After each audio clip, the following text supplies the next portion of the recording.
Pemirsa, makin ramai pihak yang meminta DPR untuk menggunakan hak angketnya guna mengusut dugaan kecurangan di pelaksanaan pemilu serentak 2024. Namun banyak pula partai politik di Senayan yang menolak menggunakan hak angket, terutama dari parpol pendukung paslon Prabowo Gibran. Apakah wacana hak angket tersebut bisa diwujudkan oleh DPR? Untuk membahasnya sudah bergabung bersama kami ada pengamat politik Ray Rangkuti. Selamat sore, Bang Ray. Sore. Ya, Bang Ray, terima kasih telah bergabung bersama kami di Metro hari ini. Ya. Bang Ray, dinamika politik terbaru, ada menteri dari Partai Demokrat yang masuk ke kabinet, kemudian juga ada wacana hak angket.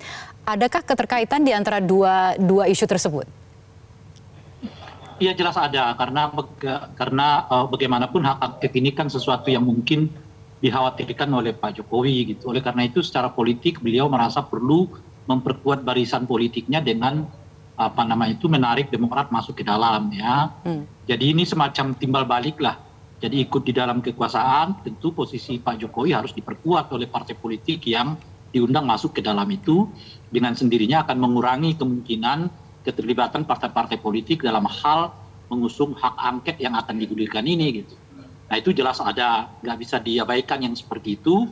Lebih-lebih karena saat ini secara faktual ya, PDI, Nasdem, PKB, dan mungkin P3 adalah partai-partai yang boleh disebut tidak lagi berkoalisi dengan Pak Jokowi secara faktual, meskipun secara administratif ya mereka tetap bersama dengan anggota kabinetnya Pak Jokowi.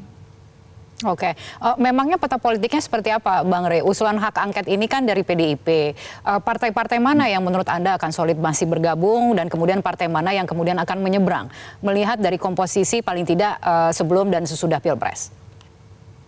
Saya kira kalau untuk unsur mengusulkan lebih dari cukup, karena kan yang dibutuhkan itu cuma 2 fraksi dengan total anggota 25 orang kan.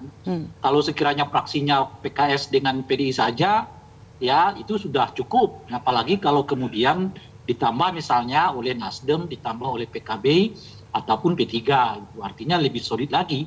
Kalau sekiranya 5 partai ini terlibat, mereka cukup menyumbang 5 orang dari setiap partai, maka hak angket dapat digulirkan ya. Atau tanda tangan saja dari beberapa partai, tetapi sudah terkumpul 25 tanda tangan dari setidaknya 2 fraksi, hak angket juga sudah dapat digulirkan. Tetapi para pengusung tentu saja apa yang diusungkan belum tentu seperti apa hasil akhirnya. Boleh jadi kemudian di akhir akan berbeda lagi, itu sesuatu yang lumrah dalam dunia politik gitu.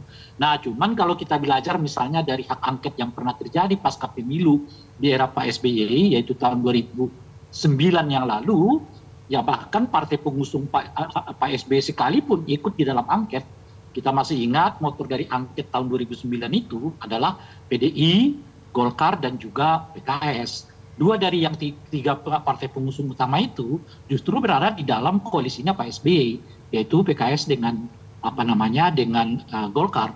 Bahkan salah satu ikonnya ya, figur utama dari hak angket yang sangat dikenal saat itu namanya Andi Rahmat, adalah orang PKS gitu ya.